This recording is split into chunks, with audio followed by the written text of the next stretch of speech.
Barishal metropolitan police বিএমপির commissioner আবুর রায়হান মোহাম্মদ সোহেলের সঙ্গে সংবাদপত্রের সম্পাদক ও বিভিন্ন গণমাধ্যমের সাংবাদিকদের মত বিনিময় সভা অনুষ্ঠিত হয়েছে। শনিবার ৮ August Barishal metropolitan police BMP headquarters সম্মেলন কক্ষে এ মত বিনিময় সভার আয়োজন করা হয়। এতে বরিশাল মেট্রোপলিটন পুলিশের সার্বিক আইনশৃঙ্খলা পরিস্থিতি নিয়ন্ত্রণে রাখা এবং নগরীর নিরাপত্তা ব্যবস্থা নিয়ে বিস্তারিত আলোচনা হয়।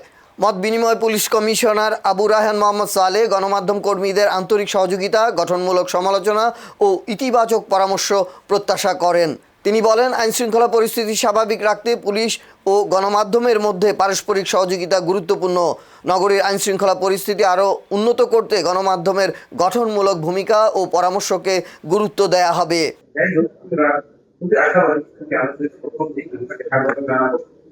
সাংবাদিকরা এ সময় সমসাময়িক বিভিন্ন বিষয় নিয়ে খোলামেলা আলোচনা করেন।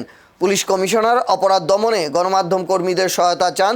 সভায় সংবাদপত্রের সম্পাদক ও বিভিন্ন গণমাধ্যমের সাংবাদিকরা অংশ নেন। কার্যকরী পয়েন্ট অনুযায়ী কার্যকরী ব্যবস্থা নিতে পারবো। আমি এ পর্যায়ে সবার জন্য ওপেন করে দিচ্ছি আপনাদের সুতীর্ণ পরামর্শ এবং মতামত দেওয়ার জন্য। সবাইকে ধন্যবাদ।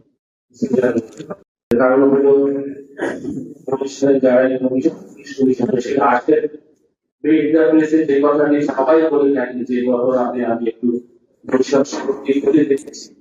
আশা করি যে আপনার যেহেতু আপনি আগেই ছিলেন এবং পরিষদের প্রায় সবকিছু